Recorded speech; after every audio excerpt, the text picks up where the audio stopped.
We have Trump security right behind Marisa. Trump advance. And then they're watching us.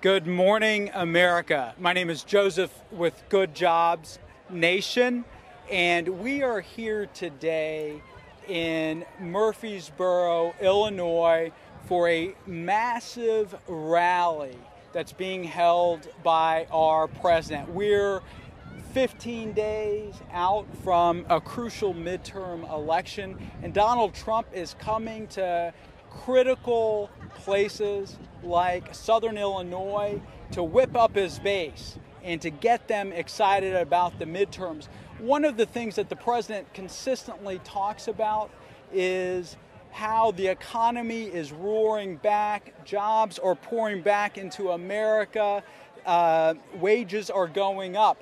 Well, the truth is that's not true for the vast majority of Americans, especially many of those who are here in America's heartland. And that's why Good Jobs Nation has kicked off a Midwest pickup tour.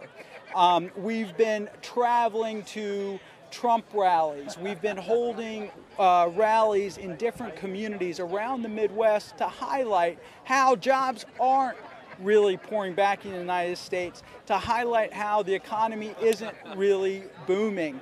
Right now, we're going to show a video that gives you a little bit of an overview about the Promises Broken pickup tour.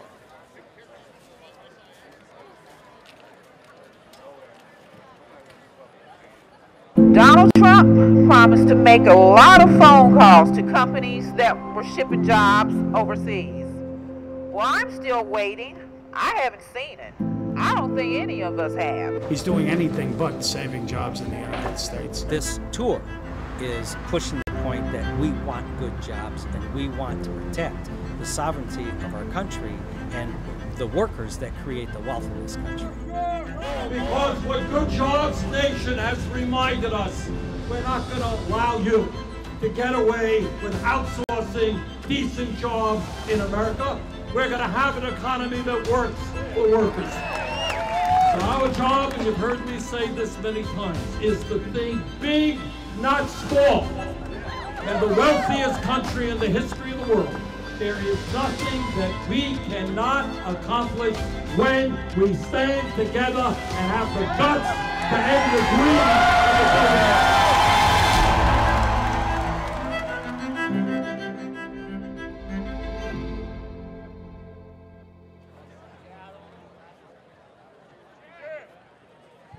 So we're here live at Donald Trump's campaign rally in Southern Illinois. There are thousands of Trump supporters gathered outside of the Southern Illinois airport here in Murphysboro, Indiana. But in addition to, in Illinois, in addition to the Trump supporters, we have people who are disappointed by our president. Our president ran as a worker champion. He promised to bring jobs back. He promised to be a champion for America's forgotten men and women.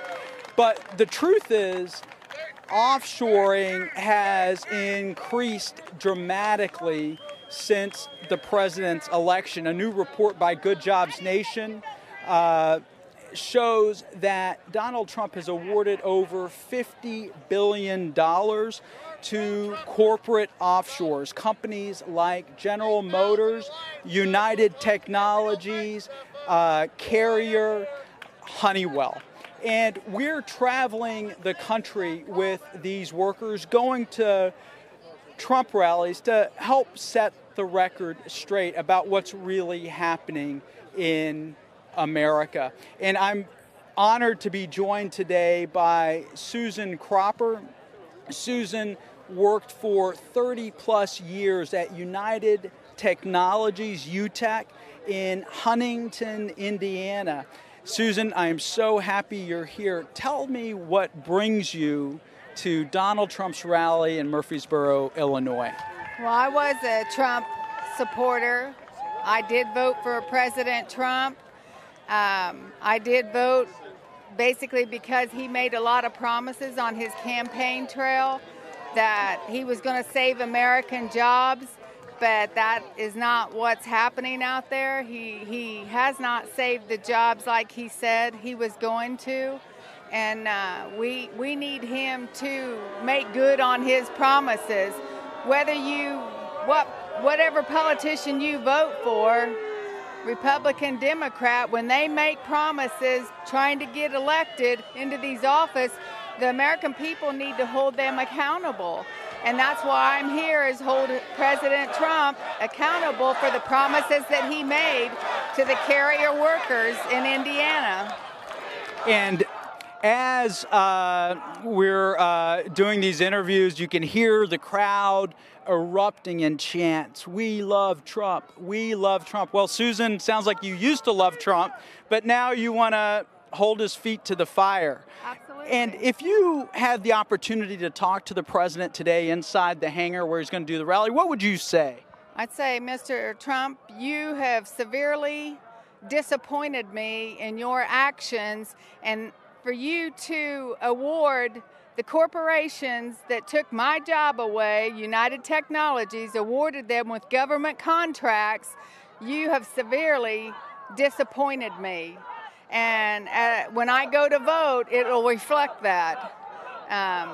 You said one thing and you're doing something different, and we need to stop these politicians from rewarding corporations taking our jobs. That's a very powerful message from someone who supported Donald Trump.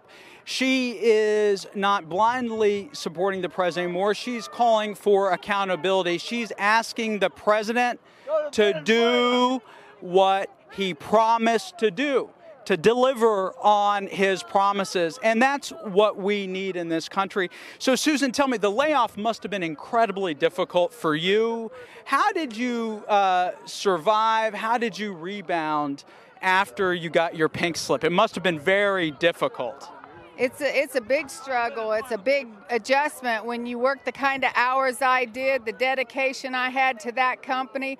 When I showed up for work, I participated on my job. I was a part of building that corporation. And for them to just take off and move my job to Mexico and treat me like I didn't matter, it's detrimental. I mean, it's been quite the adjustment to overcome that. And it's just not right that our politicians are doing this to us. And how have you been able to pay your bills, put food on the table? Were you able to find other employment very easily? What's happened over these last couple of years? Well, I've been unemployed since March, so it's not been years for me. Okay. But, you know, I've had to go to the food banks, and that's kind of humiliating coming from a perspective. Those services are always there for people in need, and I never felt like I was in need before. And then all of a sudden I'm faced with being in need, and it's an adjustment to overcome that and to have to even ask. I'm a kind of self-sufficient individual, and to have to ask for help, it's kind of... That must be incredibly difficult. Yeah. And then to have to live off of credit card debts to make my ends meet, that's something I'm not accustomed to. I don't have credit card debt. And so to have to pay with a credit card. That must be really difficult to go from having a good union job, from being financially independent, economically independent, and then having to rely on food pantries and charity to make ends meet. Right. And that's not the America we want to live in, is it? And that's why we want to be here. So, Susan, you recently had the opportunity to meet with Senator Bernie Sanders, and you told your story to Senator Sanders. Do you want to tell us a little bit about that meeting? And the opportunity? Bernie came to Bloomington and met with a bunch of us workers that are losing our jobs, which says a lot about his character, at least showing up to listen to the struggles that we're going through. And you just kind of feel like that Bernie has our best interests at heart. And, you know, listening to what he has and his philosophy and things like that, I think, you know, he's more in tune with what the American people need. We need our insurance, we need our Social Security, and we definitely need our retirements intact. And for me, you know, that's not what's really happening out there. So. And so, as part of our Promises Broken tour, we've been going to Trump's rallies around the Midwest. We've been meeting with political officials like Senator Bernie Sanders. We've been doing rallies in different communities to highlight how jobs are continuing to leave the U.S., how wages aren't going up, and in fact, quite the opposite. If you look at economic indicators, the people who seem to be doing the best right now in our country are the 1%. They're the people who are the globalists. It seems like that's the world we're living in right now. So, Susan, I want to take a moment and share a clip of a video that Senator Sanders posted about y'all's meeting. Okay. I happen to be a Trump voter, not so much a supporter anymore because he has let me down.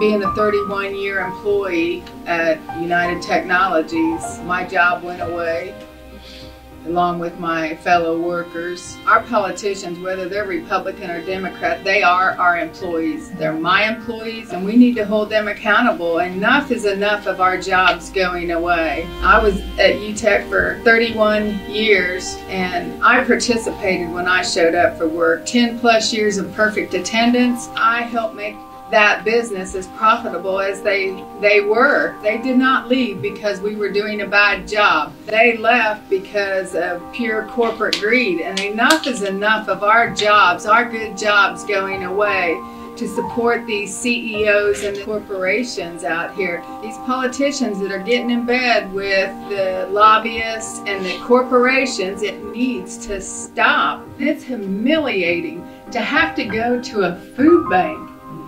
I've spent my whole life being a giver. I give to organizations. I've never had to use these services before, and my severances ran out. So now, like some of these other folks, I'm living on it. I've never had credit card debt in my life. And to be forced into that, it's a shame. It's just a shame what they're doing, and then to be rewarded on it. I believed in them. I believed in them. I trusted them for my future. Every time I turn around, somebody else is just kicking me. Can't qualify for this, can't qualify for that. I just want to work. I'll pick up on one thing that Susan, one point that Susan made. I have not talked about the emergency food shelves. I had always thought people who went to the food shelves don't have long-term unemployed, poor people, disabled people. Not the case. Vast majority of people who go to the food shelves are working people. People have good jobs. So I just, your point is well taken. Hey, Mike. Hey. So to everyone who's watching on Facebook, we are here at Donald Trump's rally, as you can see, here in Murphysboro, Illinois. And we're with a delegation of workers from all over the Midwest who are... We're at a rally here in Murphysboro, Illinois. Obviously, some people don't want the stories of what's happening to real-world Americans to be told. And we want to make sure the real story of what's happening to hard-working Americans is told. Donald Trump's traveling the country saying that jobs are pouring back. He's saying the economy is booming, that wages are going up. But the living reality of workers is very different. These are workers who work at Harley Davidson. They work at Honeywell. They work at GM. Yet they have lost their jobs. Don't push me. Get out of the way. You push me, you get arrested. Don't push me. Get out of our way. You push me again, you get arrested. He has every right to be here just like you do. Yeah, but you're pushing me now. Okay. Come on, guys. Hey, we've got a little. Donald Trump is the only person that is stopping the offshoring. Oh, really? Oh, wait. Hey, wait. Can I interview you? Yeah, you certainly Okay. So, Dina, come over. This is great. Okay. So let me. Would you mind listening? Oh, you put the sign down so we can see your face. The sign down. You want to cover your Put the face? sign down. Yeah, I do. I want Donald Trump's face on the front page. Well, not me. that's not really an interview then. But we'd love to have a conversation with you. Me, I'm a coal miner. We'd love to have it. Yeah. No. You said. I'm sorry. You just said Donald Trump's stopping offshoring. He is. Okay. So how do you know that? How do I know that? Yeah. How do I not know that? What's he brought back to our country? Look at the Dow. Wait. Look at the No, stock market, we don't know. man. So the stock market is at record numbers. It's actually tanking. He's brought trillions. But really quick, so let me tell you, let Dina, market. just in the spirit of democratic dialogue, let's let Dina, who worked for AT&T, a major corporation, right? Major corporations. 22 years she worked for AT&T. I'm not stopping. And so Dina, but Dina was laid off. But Dina was laid off after 22 years of service. Okay. Struggled to find a job. Is living on credit card debt. So Dina, so tell me a little bit about why you're here and how does it relate to the situation with this administration and what's happening in Washington? And it happened, let's say it happened before this administration, and it's continuing to happen now. So, Dina, tell us a little bit about your story and what you would like to share with this gentleman about your experience, your life. Yeah, I worked at AT&T for 22 and a half years. What year were you laid off? Please let her Let me finish. Yeah. Okay. During the Obama administration. 30 days before I was laid off, the trainers were sent to the Philippines to train people to do customer service. 30 days later, the CEO of AT&T Mobility came and told us we no longer have jobs. He closed the center. They sold the building. Even the trainers were surplused. The Philippines took our jobs. So don't tell me they were brought back. And so, Dina, after you lost your job, how did you rebound? And how much were you making? I was making $22.50 an hour. Okay. I was 60 years old, never collected unemployment. Then I had to collect unemployment, and I got a minimum wage job. Who was the president then, ma'am?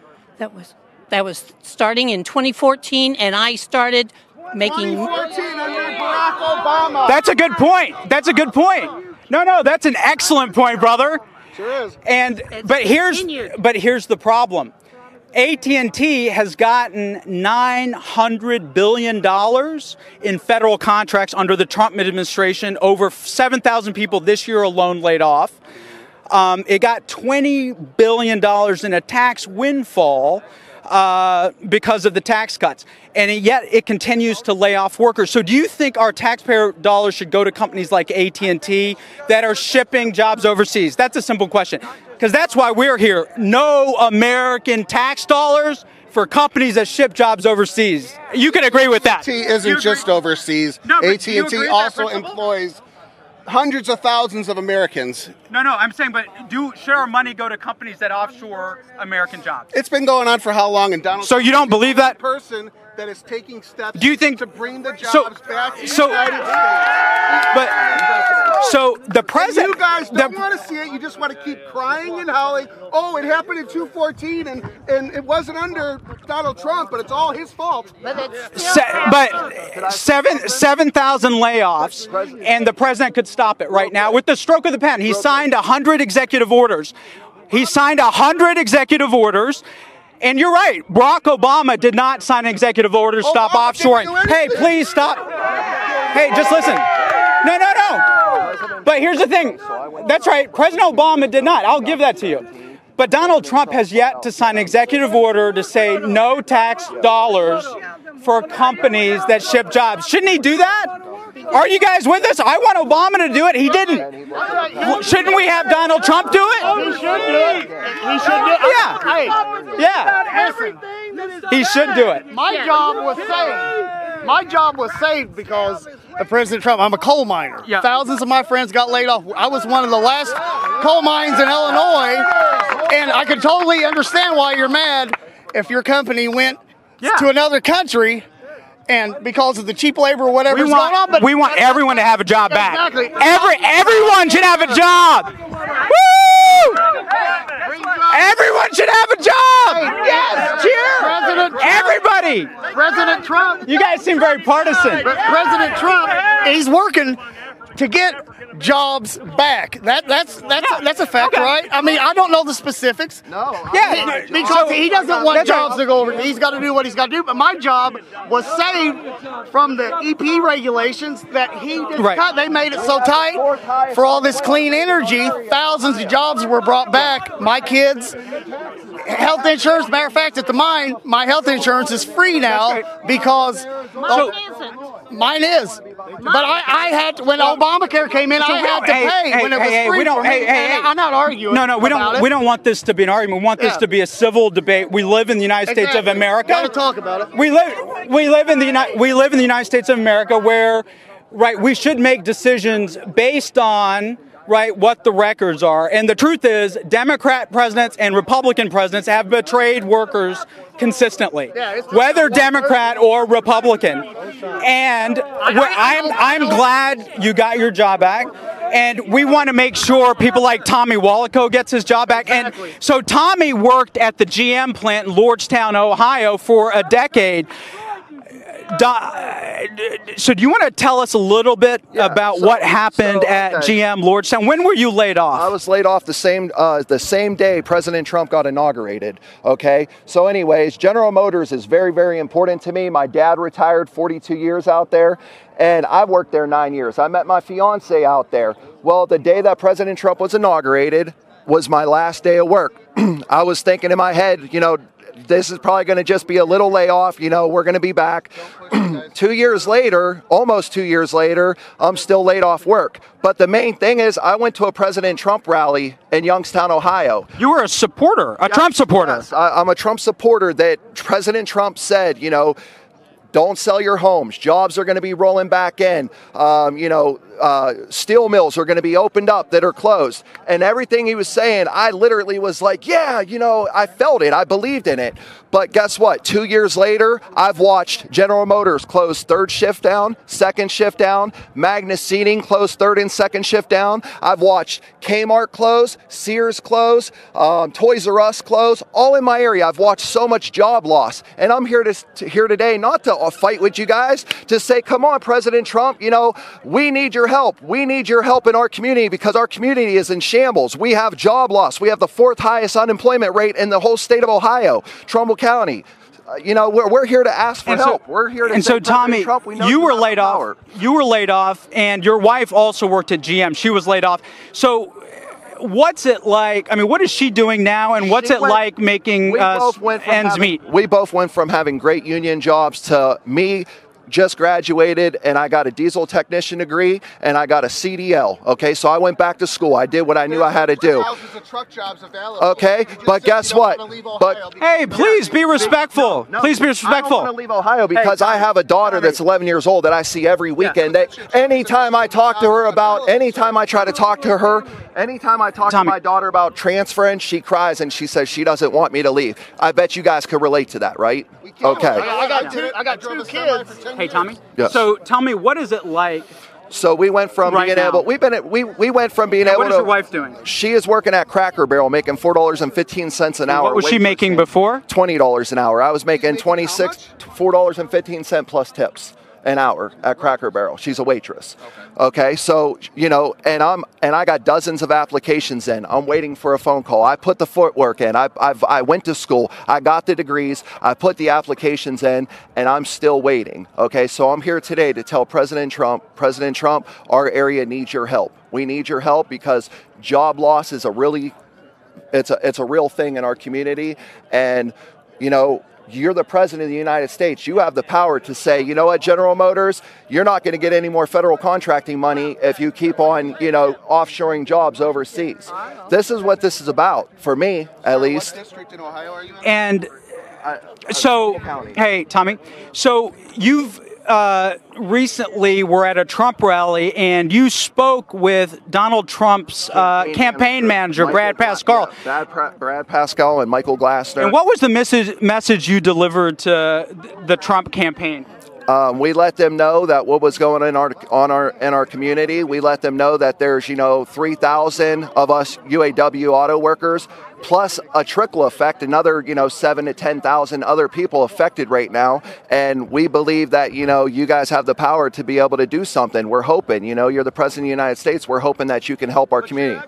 And have you gotten a response? Have you gotten a response from the Trump administration or from Brad Pascal? Not yet. No, we haven't. And that's why you're here. Is that not right? Yeah, we're here to say, hey, you told us that you were going to communicate what we said to you to President Trump. You talk to him on a daily basis, and we haven't heard anything yet, and we're waiting. The email address that we gave you is still the same. And I'm trying to find. I gotta get back away. I just want to say. No. Actually, you know what? I want to show a video right now of GM workers and who are on their mission. President Trump. How much are they being paid to be here? Why are you here from Ohio? We're not being paid at all. Because it's in America! Rochelle Carlisle, 28 years old, laid off General Motors employee. Tommy Wallaco, 36 years old, laid off from GM, worked there 9 years. Forgotten men and women of the United States are forgotten no more. There was an announcement that new product was coming out and it was going to be built in Mexico. First time in 10 years that I don't have any type of income coming in, with General Motors, and I'm scared now.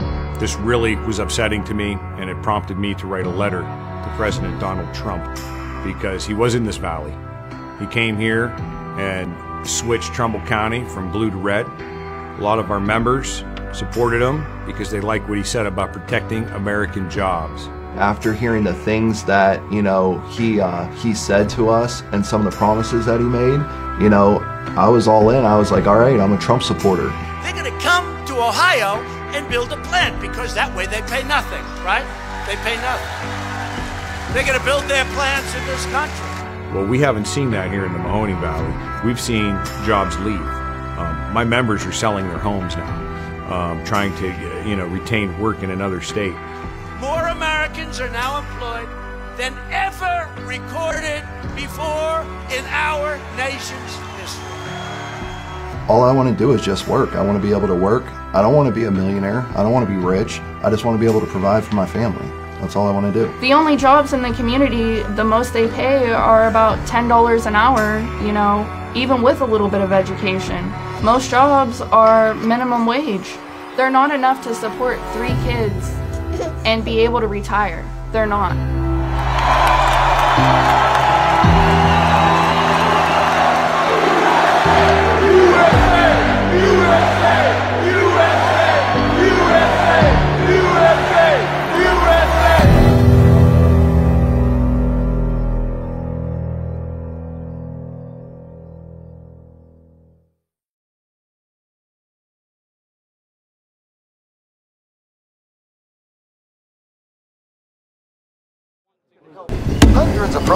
Hundreds of protesters greeted the president and his supporters at the rally in Evansville. One group called Good Jobs Nation wanted to send a message to the president asking what the president has done to keep jobs in the U.S. We're here at the Trump pre-Labor Day rally in Evansville, Indiana, and we're with workers calling on Trump to keep our jobs in the United States of America. It's an American message. Everyone has a job. Everyone wants a quality job. Everyone wants their job to stay in America.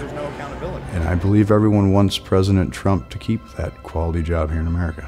The message I would like to say to Mr. Trump today is that based on your campaign promises, you got my vote. And based on what you've done for me, you won't get another. We're waiting for you. We were hoping you would do something to keep our jobs in America, and you have not. So if Mr. President wants to make this country good again, to make it good, bring these jobs back to the United States, and to keep it good, keep these jobs from going out of the country. Thank you.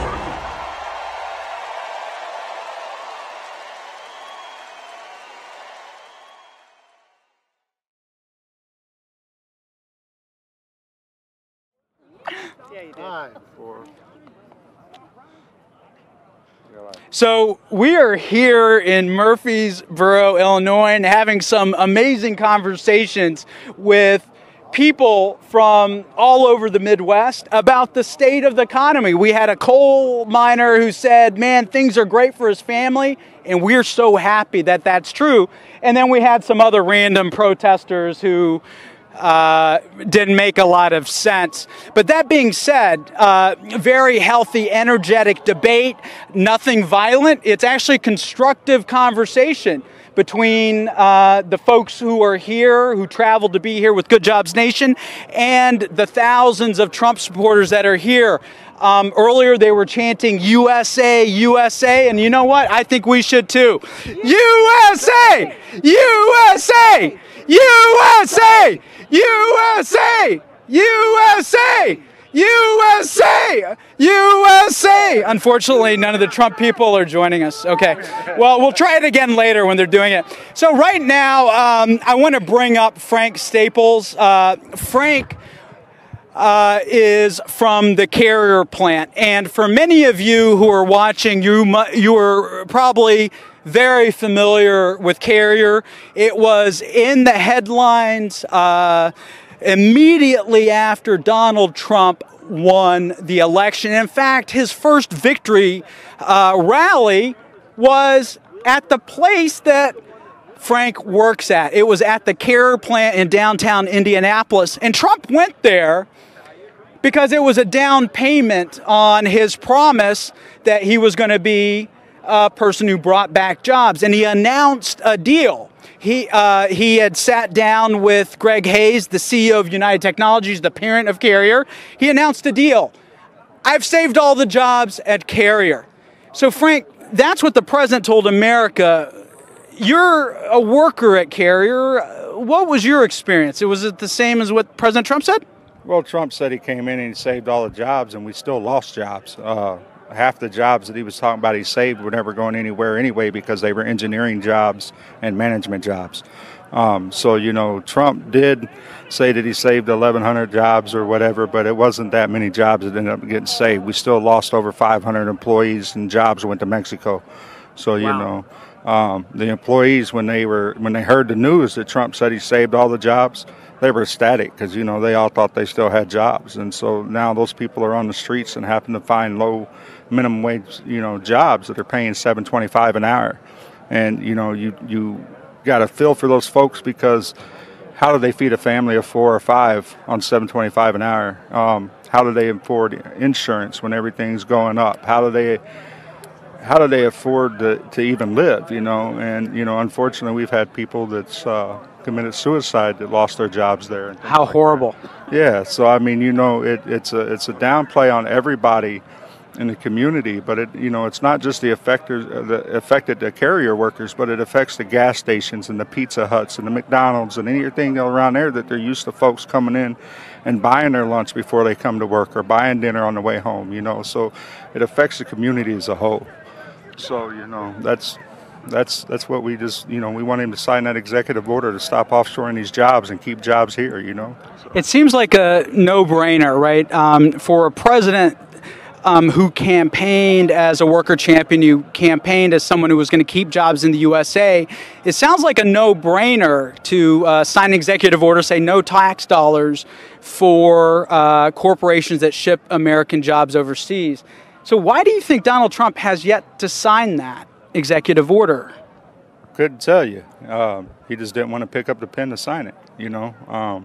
He could sign a lot of orders. He's signed a lot of orders, right, you know, to stop everything else, you know. So, you know, it just take a stroke of a pen, you know, and I know that we hold Trump accountable for that right now.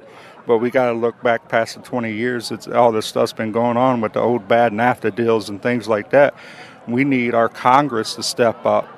Everybody, Republican, Democrat, liberal, whatever. We need every one of them to stand up and work with President Trump and work with these other leaders and do the right thing. That's right. You know, save the jobs here. Quit giving billions of dollars to these corporations that are shipping our jobs overseas. Quit giving them a 20% tax break to move their equipment overseas after they fire us.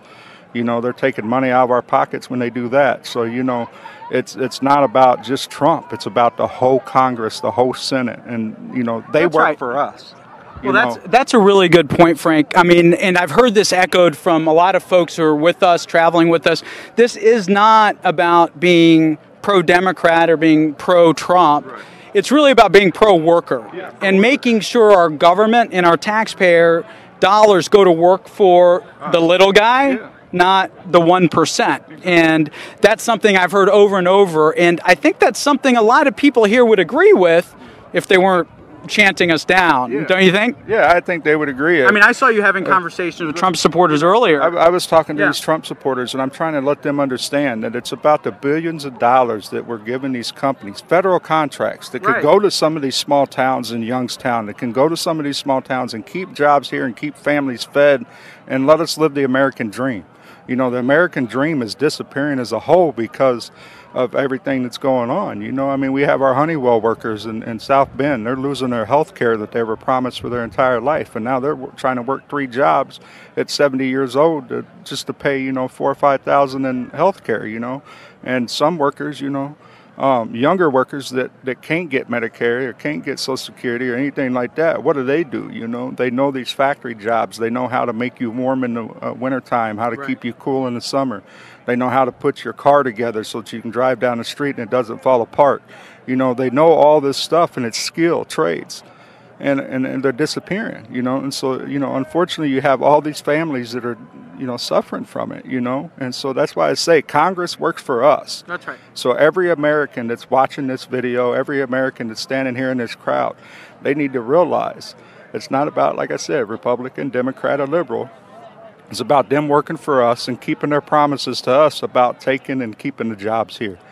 So until we start holding the politicians accountable all across the board, what, you know, you could say you're a Trump supporter, you could say you're an Obama supporter, you could say that you're a God supporter, but until they put the country first, that's right, and quit giving the workers first, the workers, and quit giving these corporations all this money to ship their jobs to Turkey and to ship them to Mexico and exploit those workers.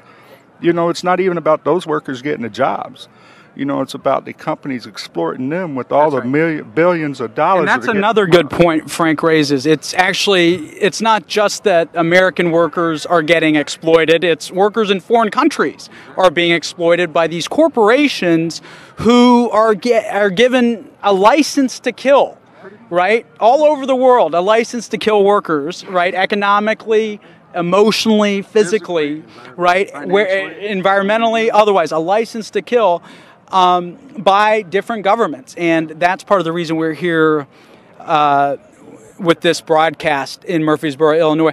One more question, Frank. So you talked a little bit about why you're fighting. I want to ask you something personal.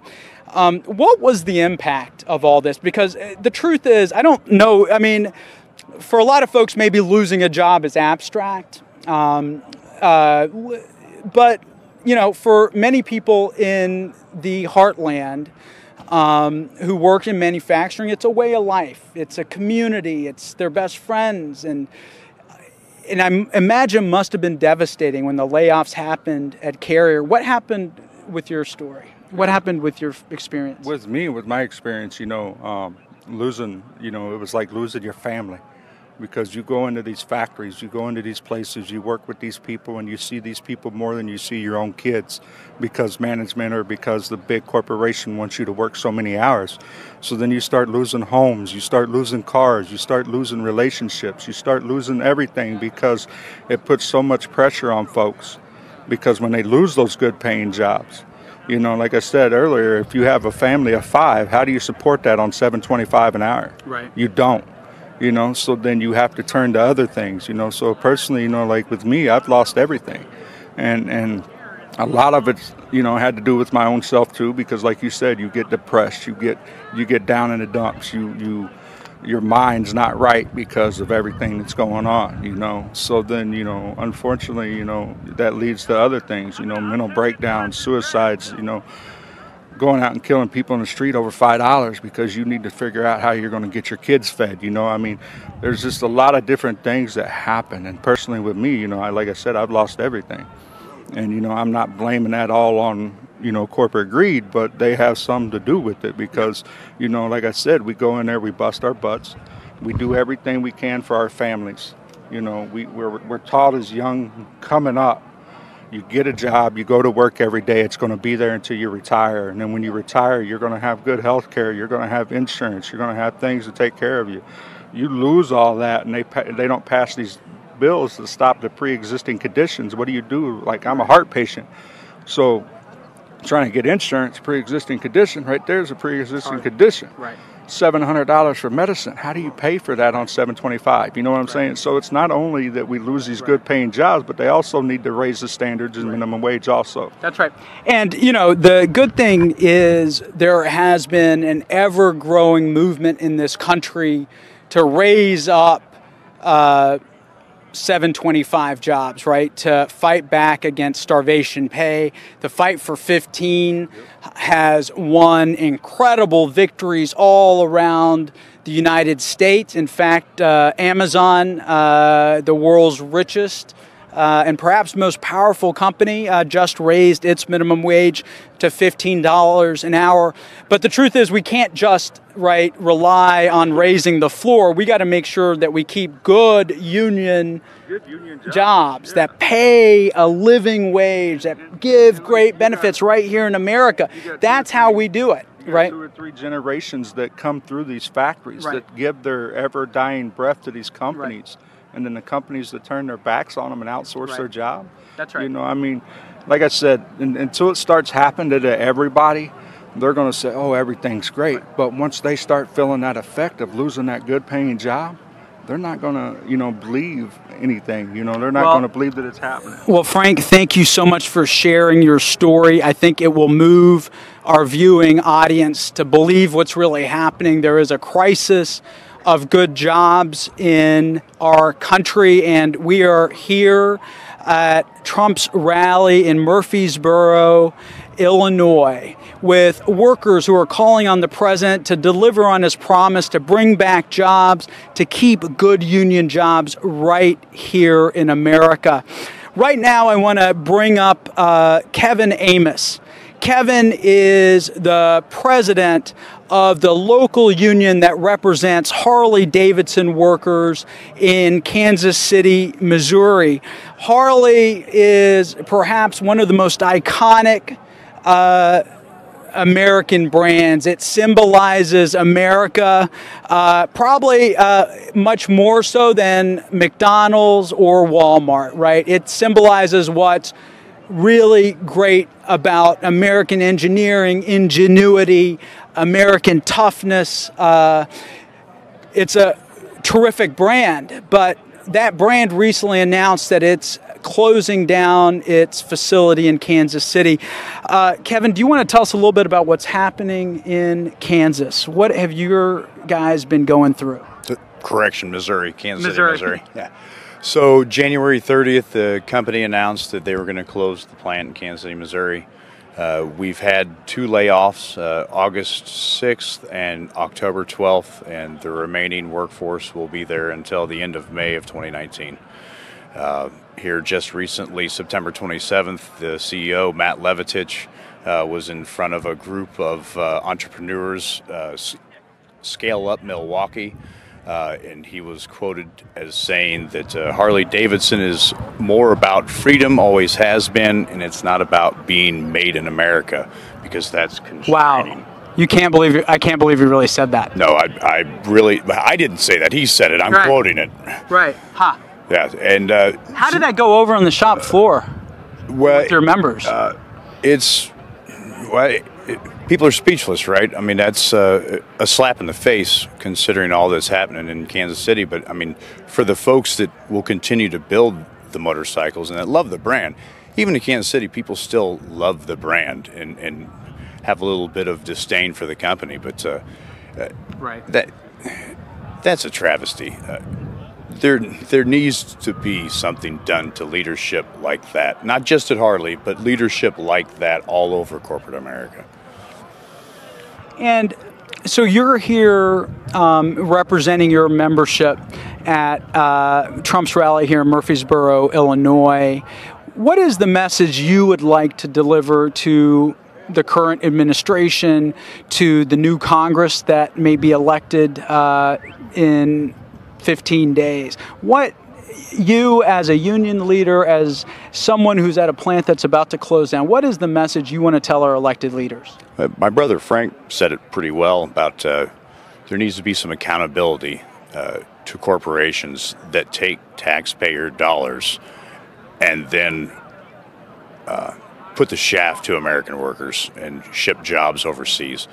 Harley-Davidson also got quite a lucrative amount of taxpayer dollars. An unknown amount of jobs have gone overseas to contractors. Harley-Davidson has also built a manufacturing plant in Thailand. In addition to that, you know, there's stock buybacks that used to be illegal before the 80s, right? Since the 80s, they're now legal, and it's another way for CEOs and executive leaders to give themselves a nice bonus, as well as shareholders. But at the end of the day, shareholders, so they don't have such a large lump sum salary, they're given stock options, and when they get that bonus, when they do stock buybacks, that's millions of dollars in their pocket. Right. And in addition to accountability, are there any pieces of legislation that you would like to see moved on Capitol Hill? No, you said it earlier. Executive orders, and pick up the pen. Support the American workers. I mean, President Trump loves to make deals. The American worker can make a deal. We'll continue to do what we do and build wonderful American products, and consider checking a box for him in 2020 if he will sign executive orders to support us. So this is Kevin Amos. He is the president of the Harley-Davidson local union in Kansas City, Missouri. He just said, let's make a deal, Mr. President, right? American workers will continue to work hard and build the finest products, the finest quality products in the world, right? Absolutely. But we need your help, and in exchange, we will cast our vote for you. Is that right? Fair enough. We want politicians who will be accountable, not politicians who talk the talk and then, or walk the walk and don't talk the talk. Yep. So the truth is, there are a lot of people in this country who did cut that deal with the president, right? During the election, the president ran as a working class hero. He ran saying, I'm going to create more jobs, better wages. I'm going to punish corporate offshores. And a lot of people in this country voted for him based on those economic pledges. They voted for him based on, hey, he's going to keep my job here in the United States. Do you think there's folks at Harley who voted that way? Absolutely. Absolutely. And do you think they'll stick with them? Too early to tell? What do you think the impact of the closure of your plant will have on your coworkers who may have supported Trump in the past? I believe there's some that will remain with him based on other issues, but I believe that due to the plant closure, there are some that will sway the other way based on the job loss. Absolutely. Right. So, and that's what this is ultimately. It's, it is about political accountability. It is making sure that when we elect leaders based on certain issues. We expect them to deliver on those issues, and we punish them when they don't, right? Or reward them when they do deliver. So, Kevin, thank you very much. I want to bring up Larry Alexander. Brother Alexander. How you doing, Brother Joe? I'm awesome. And good day today. It is. And so Larry has been a road warrior, been part of the Promises Broken pickup tour from the very beginning. We went to a Trump rally in Evansville, Indiana, about 6 weeks ago. Yeah, we did. And tell me a little bit about the movement. What's happened since we kicked it off? What's been your experience? Well, since we went to Evansville, we went to Wheeling, West Virginia, Erie, Pennsylvania, Rochester, Minnesota, and our message, Good Jobs Nation, people are starting to notice, hey, we seen you in Rochester, hey, we seen you in Wheeling. And we're getting our message out. We're not here to protest against him. We just want him to own up to the promises that he made the American workers. That's all we're asking, just to do the workers right. And so, Larry, you worked at Honeywell. It's a very iconic American company known for being a major player in the defense sector. You worked for Honeywell for 37 years, right? I think after you got back from Vietnam. Yes, sir. So tell me about what you did at Honeywell for 37 years. Well, Honeywell was such a vast corporation that we had automotive divisions, aircraft division, fuel control divisions, and on and on and on and on. But in South Bend, mainly I worked in the aerospace sector, which we make the wheels and the brakes for the commercial airline as well as the government planes that we have. And one issue I'd like to have Mr. Trump and talk to him about, in his campaign promises, he promised that he would punish any corporations that would take government jobs and take them offshore. He would punish those corporations. Well, lo and behold, Honeywell, one of the top 100 corporations in the United States, took $10 billion in government contracts, and lo and behold, instead of doing the work in South Bend, Indiana, and paying decent wages and decent benefits, the company corporate greed sets in, and they take the work, part of the work, to Turkey on our tax-paying dime. And that's not fair to the taxpayers, that's not fair to the workers in South Bend, where the work was intended to go to. So let me get this straight. Not only has Honeywell cut health care benefits for 4,700 retirees, correct, it's also, right, in the same year said, oh, we're also going to move production to Turkey, Mexico, other countries. Like, what a slap in the face of you and your coworkers. Yes, it is. I spent 37 years at Honeywell, and we were promised to have lifetime health care benefits. And we went to work every day. The company made profits every day. A top 100 corporation, quarterly billion-dollar profits year in, year out. And when we retire, lo and behold, the greedy ones at the top says, well, they're not generating money for Honeywell. Get rid of them. So that's what they did. July the 30th, I lost my health care benefits I should have had for life. I was forced to go out into the market and purchase health insurance and prescription coverage for my wife and I between $4,000 to $5,000 a year that I should not have had to been doing. Should have been spending that money in my community, put it to better use. And on top of that, I'm 72 years old, and I'm okay this year, but premiums keep going up and up. And who knows, before long I could be bankrupt, and who's going to hire a 72-year-old man and make a decent wages to keep food on the table and the lights on? It's not fair to the American people. They got to look out for the workers. And so one of the things that's been fascinating to me about the Honeywell retirees in South Bend is not only are you fighting on a national level, meaning coming to Trump rallies all across, you guys are road tripping all across the Midwest to go to Trump rallies, to meet with campaign officials, to tell them your plight. But you've also been taking action locally. You want to tell me a little bit about what you've been doing around this issue there?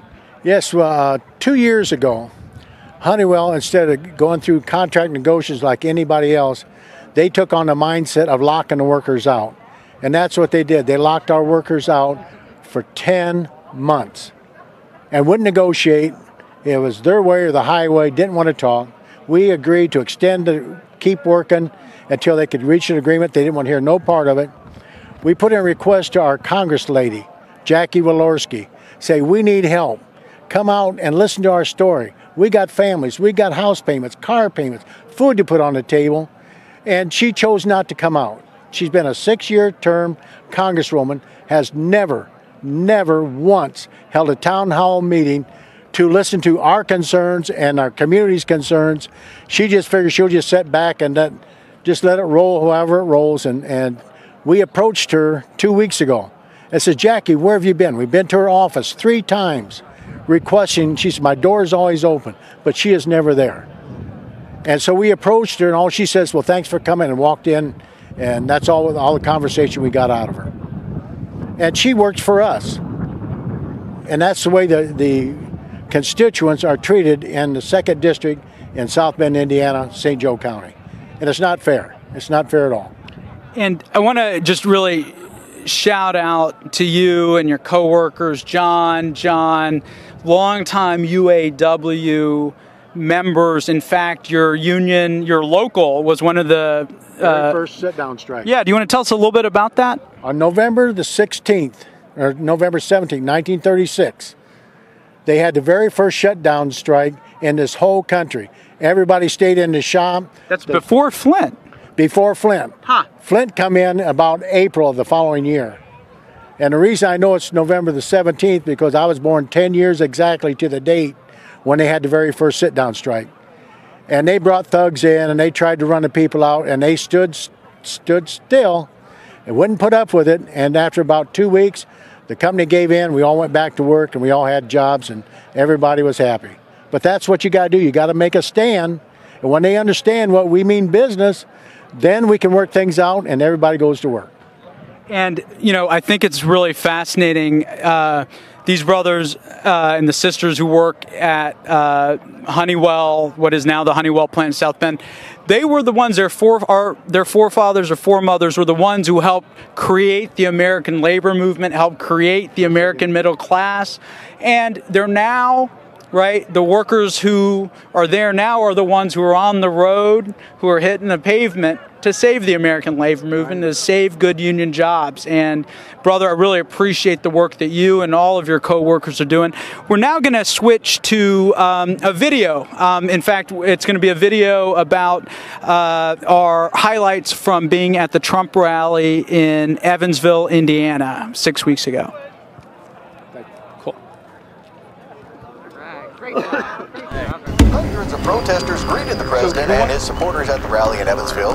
One group called Good Jobs Nation wanted to send a message to the president asking what the president has done to keep jobs in the U.S. We're here at the Trump Free Labor Day rally in Evansville, Indiana, and we're with workers calling on Trump to keep our jobs in the United States of America. It's an American message. Everyone has a job. Everyone wants a quality job. Everyone wants their job to stay in America.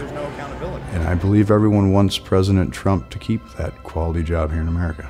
The message I would like to say to Mr. Trump today is that based on your campaign promises, you got my vote. And based on what you've done for me, you won't get another. We're waiting for you. We were hoping you would do something to keep our jobs in America, and you have not. So if Mr. President wants to make this country good again, to make it good, bring these jobs back to the United States, and to keep it good, keep these jobs from going out of the country. Thank you.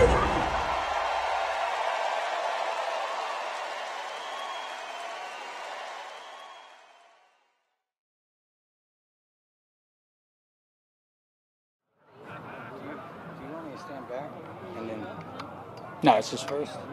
We can just move that, yeah. So we are here in Murphysboro, Illinois, in southern Illinois, in contested political country. There are hot races up and down the ballot here. In particular, there is a pivotal congressional race, and that's why Donald Trump is on his way to Murphysboro, Illinois, right now to campaign for this Congresswoman Bost, who is the current incumbent and seeking re-election against a very tough challenger, Brendan Kelly. It's the polls are tight, and Donald Trump swooping in. He's hoping that these massive rallies, and you can see thousands of people who started lining up at 7 a.m. this morning. You know, they're hoping that he brings energy and excitement.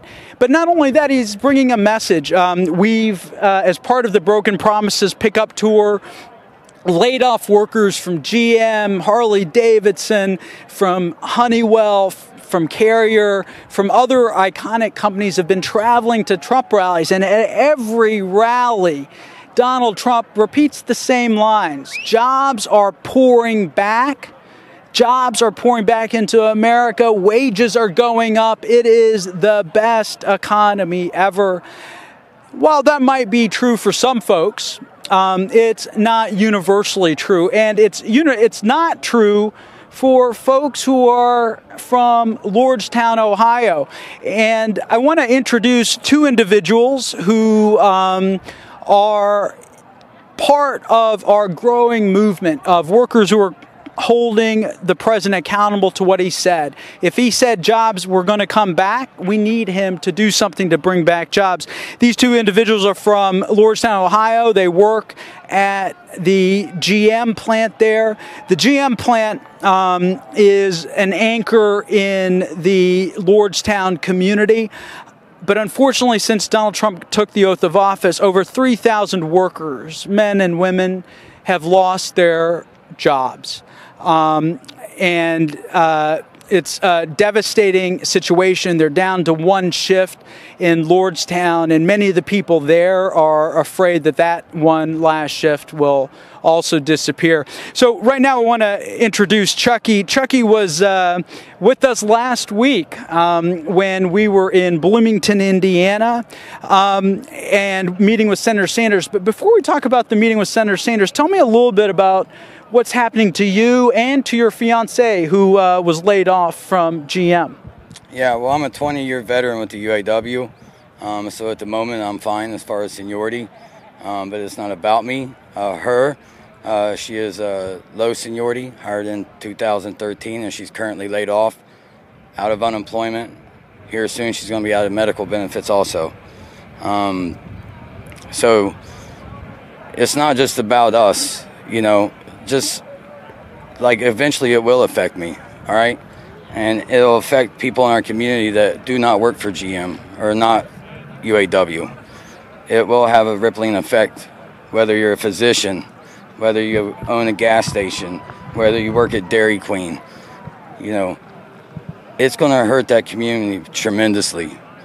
And that's why I'm here, and that's why I was very appreciative to meet Bernie Sanders last week. And tell me a little bit about your wife. So, your fiancée, Cheryl. So when was she laid off, and then what has she been doing otherwise? Since then, to make ends meet, I assume it must be really tough. Yeah, so she got laid off, I believe it was the day Trump got inaugurated. She got laid off. She got lucky enough to get called back up to Parma just for a few weeks. And then she was laid off. GM plant in Parma. GM plant in Parma, yes. And so in the meantime, she signed up. She started training to go back to school. And, you know, volunteering is what she's been doing. And how's she making ends meet? She's struggling. You know, I got an income coming in, but it's not much. But it's a struggle. And so tell me, both of you made the trek to Bloomington, Indiana to share your story with Senator Sanders. What was that like? It was amazing. It was nice because it was bittersweet because we got to talk to Senator Bernie Sanders, and he listened But to hear the stories around the table, you know, it's not just Youngstown that's going through this. And to hear the stories from others from across the country, it was very heartbreaking. So it was very bittersweet. But he listened, and I hear him going around now, him and Nina going around, they're talking about, you know, the exact same issues that people are facing at that table, because it's just not the people at that table either. It's all across this country. Good jobs are disappearing, and they're out speaking about it right now in public. Right. They're not trying to talk up the economy like it's doing great. Right. We can bring back 1 million jobs, but they're minimum wage jobs. That's not going to help. Right. We need good paying jobs, and we need to keep them here. Right. That's a good point. You know, the truth is, during the 2016 election cycle, both Donald Trump, Bernie Sanders in particular, emphasized the importance of reviving the economy, bringing back good manufacturing jobs, raising wages. They were both populists, but it doesn't seem like Donald Trump's really delivered, does it? No, it doesn't. He hasn't delivered on anything that he promised. And then you're right calling him a populist, but he lied. He's a con man. He lied to the American people, and they bought it. And he hasn't done one thing that he's promised to do. Right. Not one thing. And Bernie Sanders was out speaking to the American people, and they did touch on some of the same things. But the thing about Bernie Sanders is he would have had not tens of thousands, hundreds of thousands protesting against him in D.C.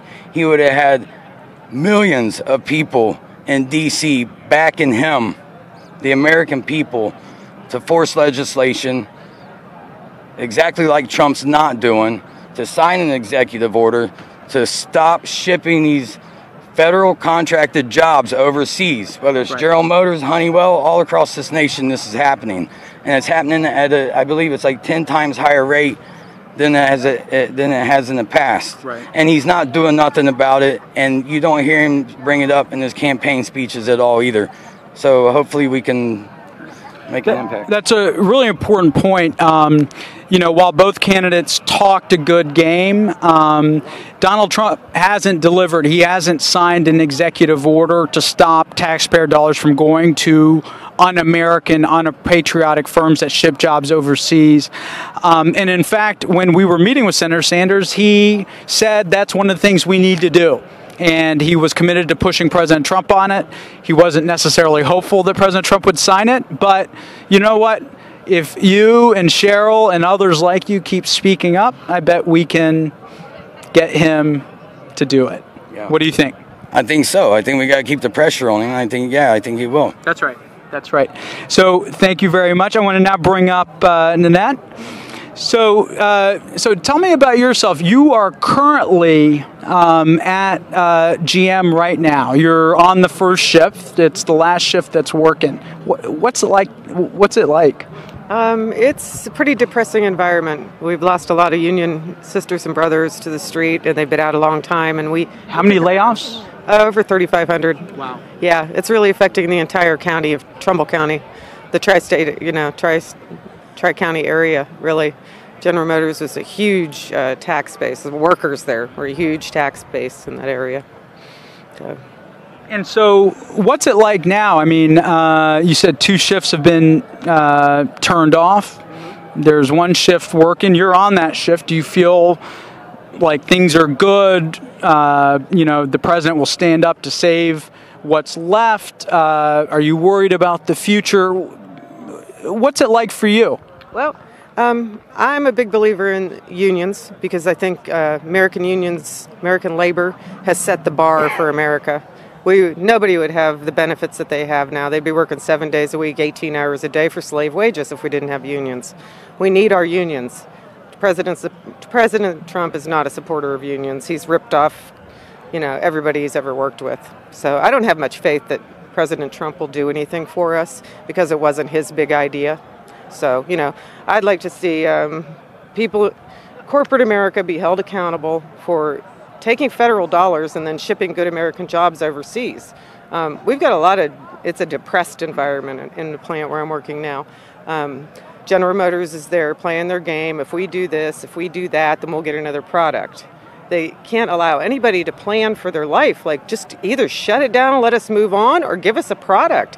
You know, they keep demanding more things of us. They cut more jobs. They've gone from lean manufacturing, which we all agree is fine, to starvation manufacturing. It's ridiculous. And what does that mean, starvation manufacturing? To me, it means you don't have enough people to run the facility safely. So you are just hurting. So it's a skeletal crew, and the pace of work is incredibly fast, not enough people to do stuff.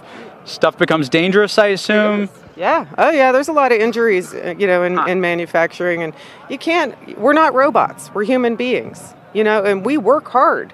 We don't mind working hard. That's the way we are. But you can't just abuse us. And since they can't abuse us, they're going to take their product over the border and abuse foreign workers. It's disturbing.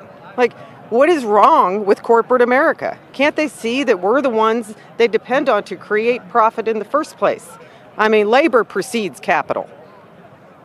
Like, they need to get it together. Get it together, corporate America. Get it together. Get it together, corporate America. And, that's, the quote, labor precedes capital, has been said many times by, even a famous Republican president, Abraham Lincoln. But, part of the reason we're here is what is wrong with all these corporations, right? Because it's a complete disregard, not only for American workers, but for any worker anywhere in the U.S., right? Just, anywhere in the world. And part of the reason that we're here is to hold politicians accountable because we believe the power of government should be greater than the power of corporations, right? The power of our national government should be much more powerful than than transnational corporations like General Motors, right? And the truth is, Donald Trump talks like he's a nationalist, right?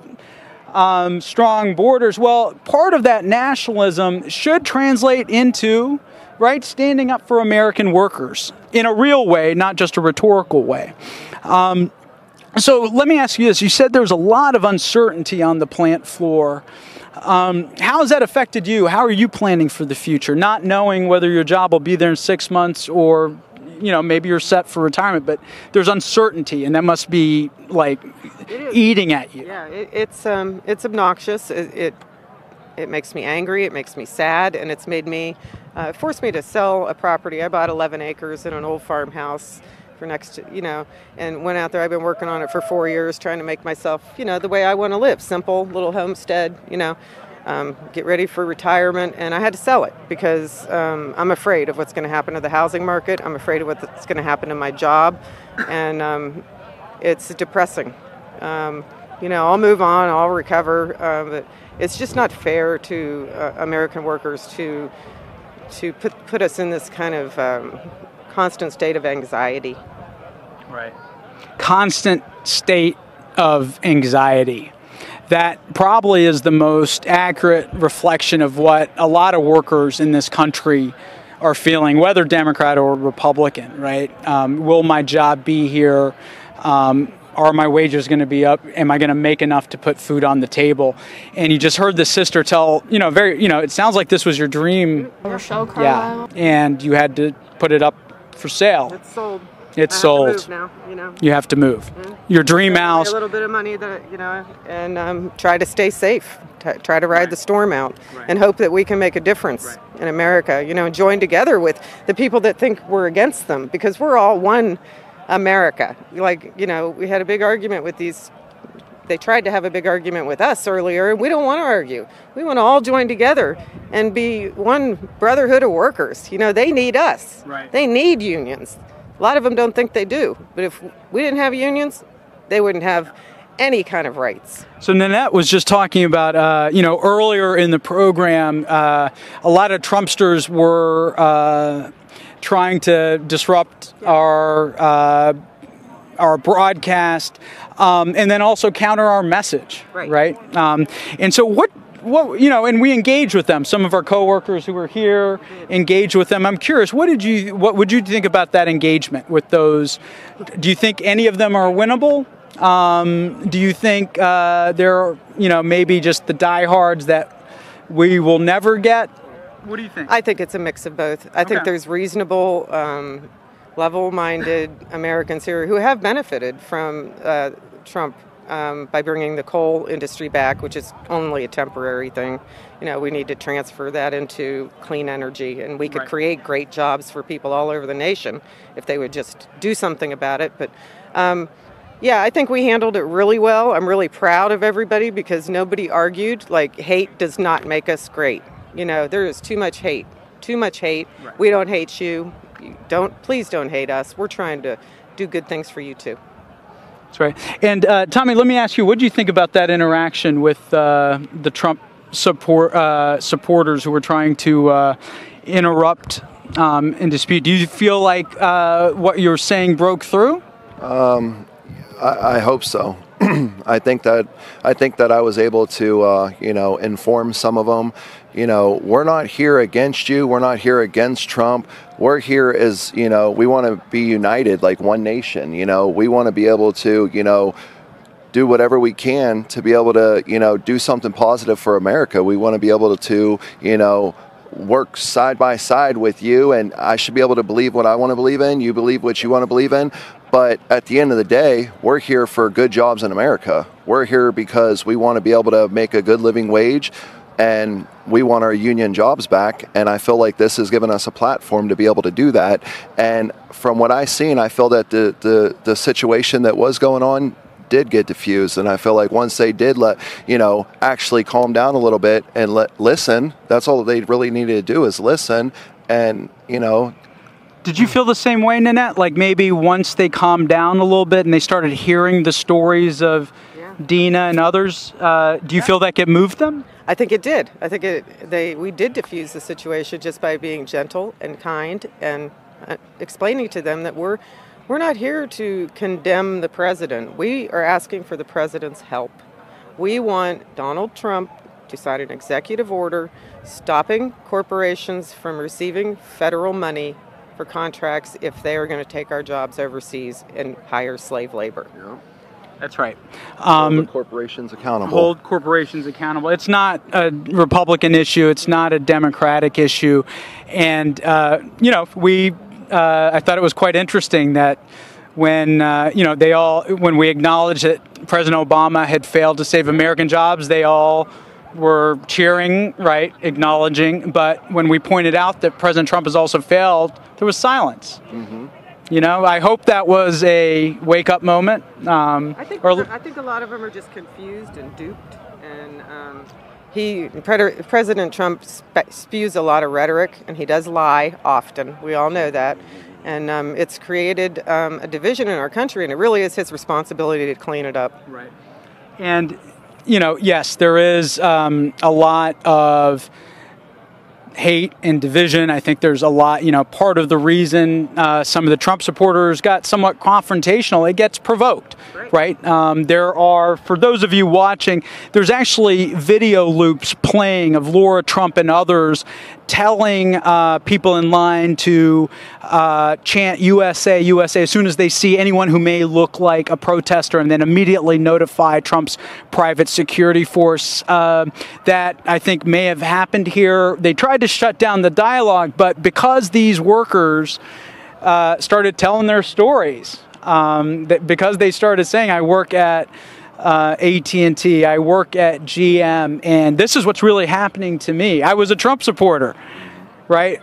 It actually did diffuse the situation, maybe created a little bit of opportunity for a conversation in the future that, and that's what we need to have, and that's part of the reason is here. We're not here to protest, but we are here to exercise our constitutional right to petition the president, to petition our elected officials, and to demand they address our grievances. And our grievances are very simple, right? The brothers and sisters that are here from Trumbull County, where the GM plant is, Trumbull County last voted Republican in 1972. It helped put Richard Nixon in the White House, and then it was a solid Democratic stronghold through the Obama era. Voted twice for Barack Obama, and then pivoted back to Donald Trump. And a big part of that is because Trumbull County and that region has been devastated by job losses, steel mills leaving, auto jobs leaving, good union jobs leaving. And Trump promised to put an end to the suffering and the anxiety that's there. He has yet to deliver. Workers in Lordstown are rising up to call on the president to be faithful to his word. And right now I want to show a video that is called Lordstown Rising, and it features some of the workers there who are standing up. Rochelle Carlisle, 28 years old, laid off General Motors employee. Tommy Wallaco, 36 years old, laid off from GM, worked there 9 years. Forgotten men and women of the United States are forgotten no more. There was an announcement that new product was coming out and it was going to be built in Mexico. First time in 10 years that I don't have any type of income coming in, you know, with General Motors, and I'm scared now. This really was upsetting to me, and it prompted me to write a letter to President Donald Trump, because he was in this valley. He came here and switched Trumbull County from blue to red. A lot of our members supported him because they liked what he said about protecting American jobs. After hearing the things that, you know, he said to us and some of the promises that he made, you know, I was all in. I was like, all right, I'm a Trump supporter. They're going to come to Ohio and build a plant because that way they pay nothing, right? They pay nothing. They're going to build their plants in this country. Well, we haven't seen that here in the Mahoning Valley. We've seen jobs leave. My members are selling their homes now, trying to, you know, retain work in another state. More Americans are now employed than ever recorded before in our nation's history. All I want to do is just work. I want to be able to work. I don't want to be a millionaire. I don't want to be rich. I just want to be able to provide for my family. That's all I want to do. The only jobs in the community, the most they pay are about $10 an hour, you know, even with a little bit of education. Most jobs are minimum wage. They're not enough to support 3 kids and be able to retire. They're not.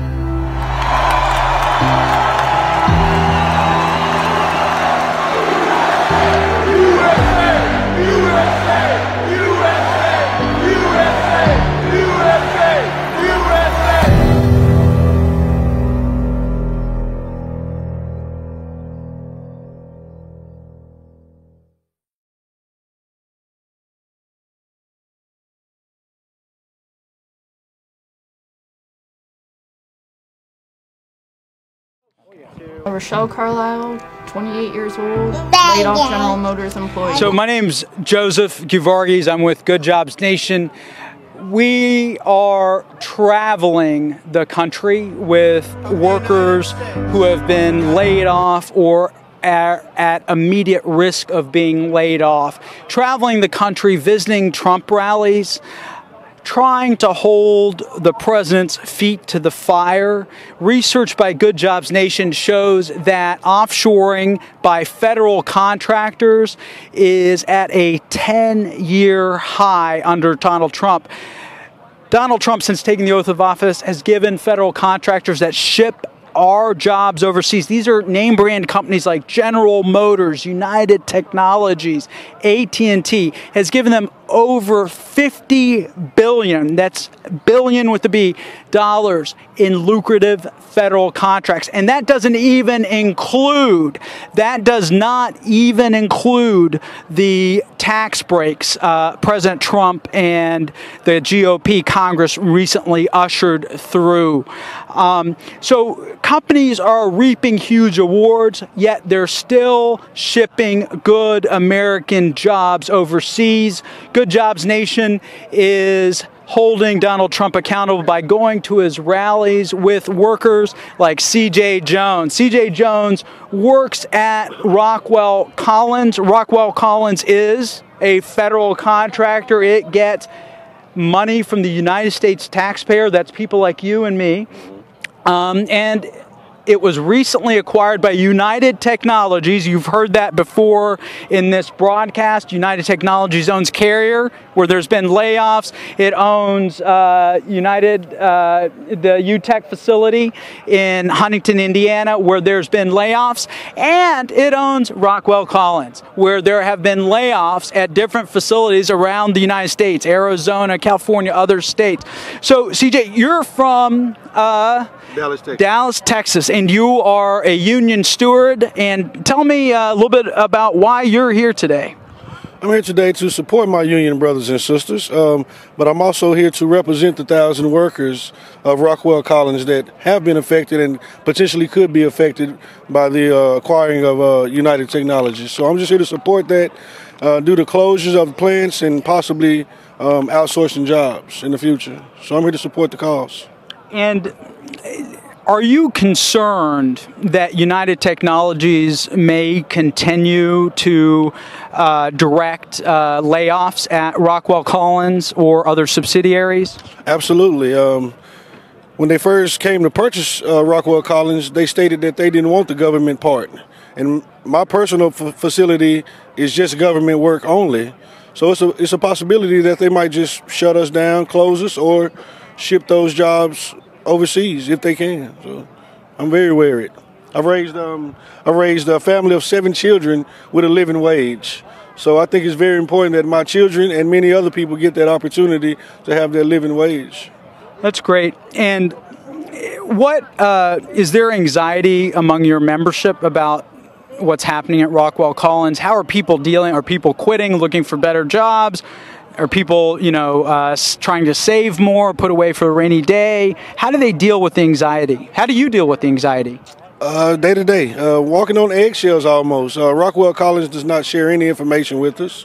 Even when we negotiated our last contract, we felt like UTC was in the background of that negotiation, and it wasn't that good. But everybody's just confused on what's to look forward to in the future, so we don't know what's going to happen. We don't know what's going to happen. That's a storyline that you've heard repeatedly during this broadcast. Workers concerned about what's going to happen to them, their families, their communities, as good union jobs continue to disappear, as politicians continue to talk about standing up and saving them, yet failing to take action. And that's part of the reason that we're here today in Murphysboro, Illinois.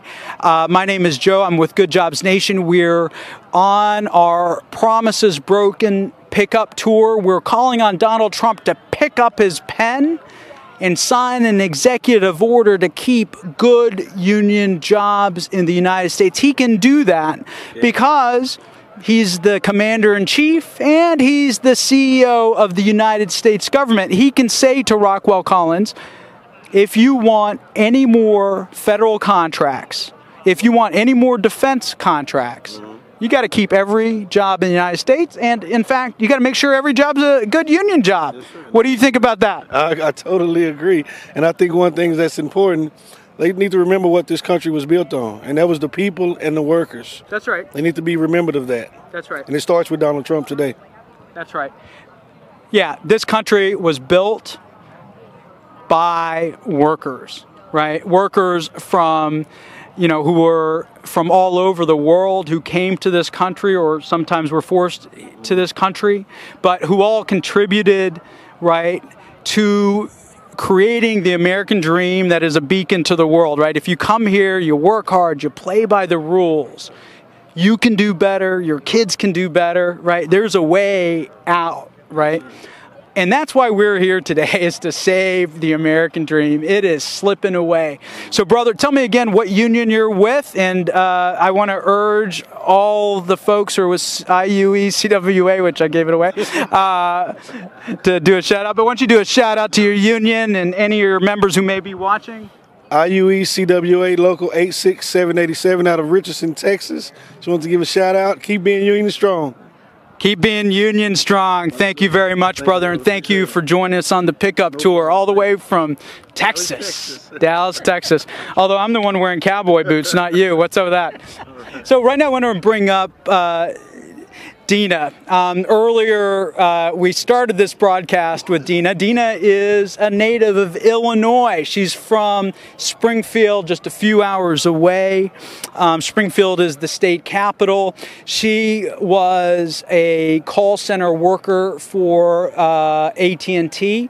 Yeah, that's right. She is one of your sisters in the union in the fight, a member of the Communication Workers of America. And not only just a member, she was the executive vice president of the statewide union, right?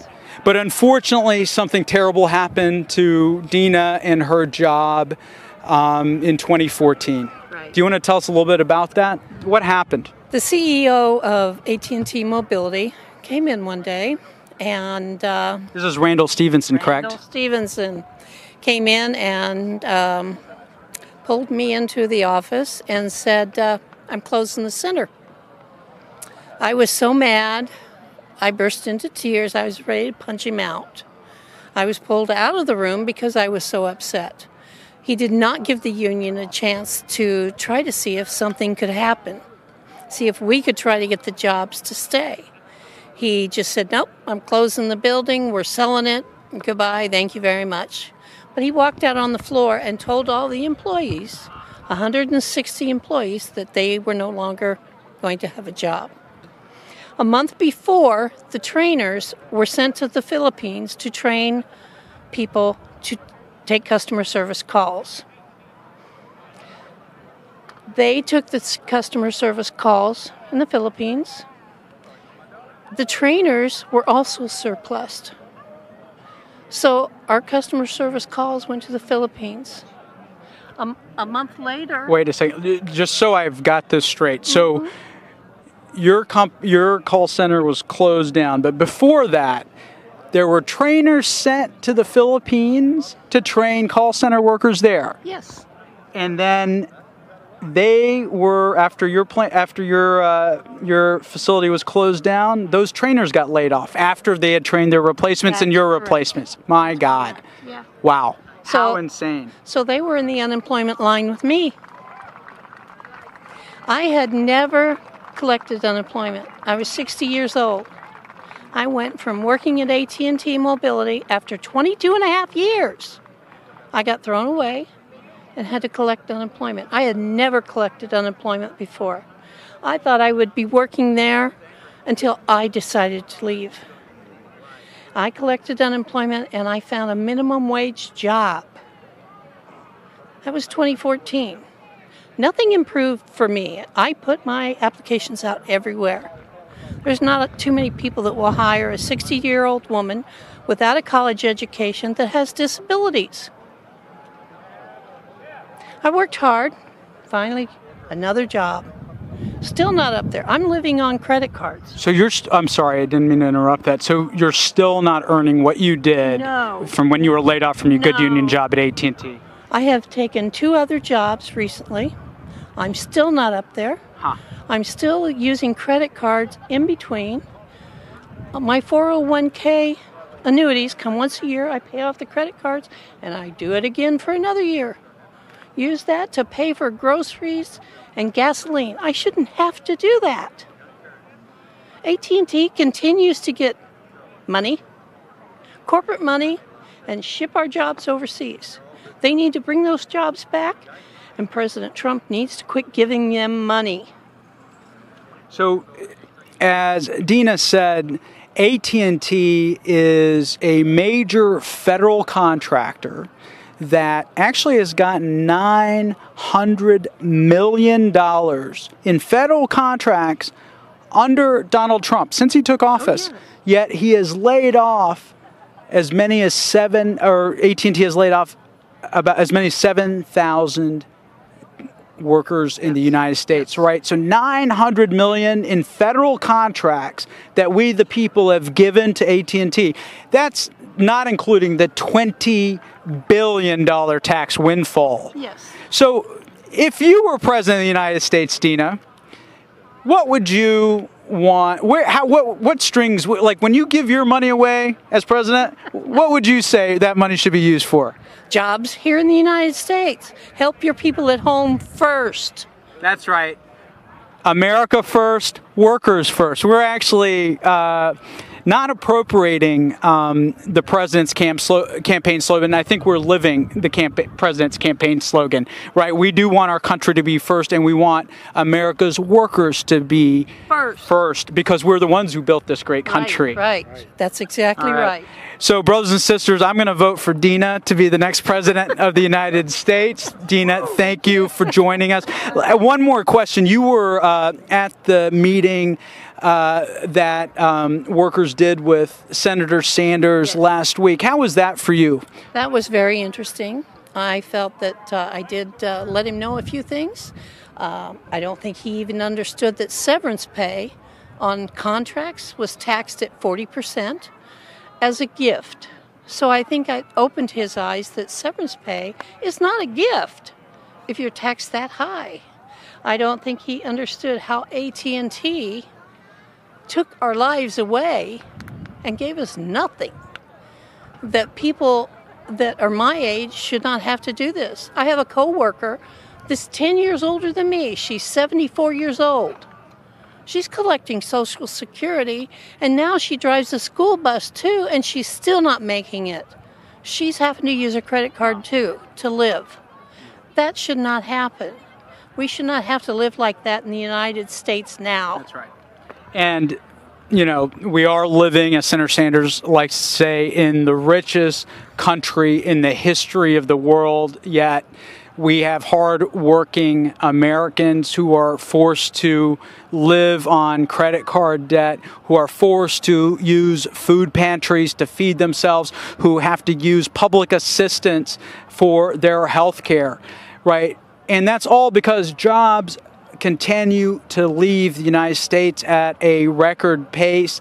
The president promised to be a worker champion. He promised to put workers first. He promised to punish corporate offshores. Yet, since Donald Trump has taken office, over 160,000 Americans have gotten pink slips.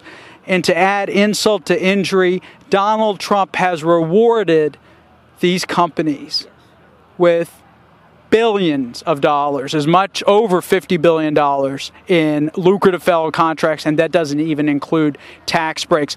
We're here today with really a who's who of companies in America that are screwing America workers, right? We're here with workers who are laid off, right, from GM. We're here with workers from Honeywell, from AT&T, from Carrier, right? We're from Honeywell. We're here from iconic American companies that are bankrolled by our tax money, yet are screwing the American worker by shipping our jobs overseas. It's unacceptable, and that's why Good Jobs Nation has assembled this team of road warriors to go to Trump rallies to set the record straight.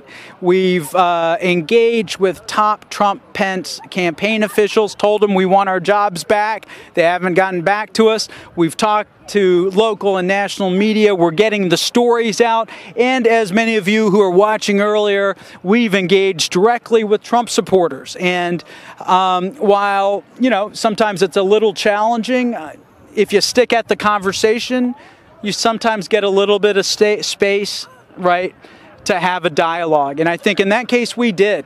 And in this moment of division in our country, I think there is one thing that does unite a lot of us. We do want security, financial security for ourselves and our families, so that we can live the lives that we want to live, right? We want to have our dream homes, want to be able to go on vacations when we retire, send our kids to college, right? There's a life we want to live, and I think we all agree on that. And that's why we're here. I think we're going to end on a final video. And this is a video that really summarizes the theme of the Promises Broken pickup tour, right? Donald Trump promised to be a worker champion, bring back jobs. Well, he hasn't. And the video you're about to see is a video about the workers Donald Trump has betrayed. The forgotten men and women of the United States are forgotten no more. I won't be duped again. You know what I mean? I won't fall for that. Their rhetoric and campaign promises that none of them follow through with. To me, this was the ultimate, in your face, because it directly affected me. We were hoping that the policies he was going to put in place could help stop the flow of jobs outward, and maybe it would do something to keep my job and keep the factory open. I want to take care of the American workers. I want to be America first, okay? So that was a big plus on why I voted for Mr. Trump. You know what? If anybody can get us back to work, President Trump, he should be able to do it. And like I said, it's been first time in 10 years that I don't have any type of income coming in, with General Motors, and I'm scared now. After hearing the things that he said to us and some of the promises that he made, I was all in. I was like, all right, I'm a Trump supporter. Where is President Trump bringing back jobs? Where? What jobs? What jobs is he bringing back specifically? I don't see it. The message I would like to say to Mr. Trump today is that based on your campaign promises, you got my vote. And based on what you've done for me, you won't get another. We're waiting for you. We were hoping you would do something to keep our jobs in America, and you have not. You're the great people. You're the great people. You work hard, you pay your taxes, you do all these things, and you were forgotten. They forgot about you. I feel really bad because I hate to even mention it, because I helped put him there. I helped put President Trump in office. Along with many others. You know what I mean?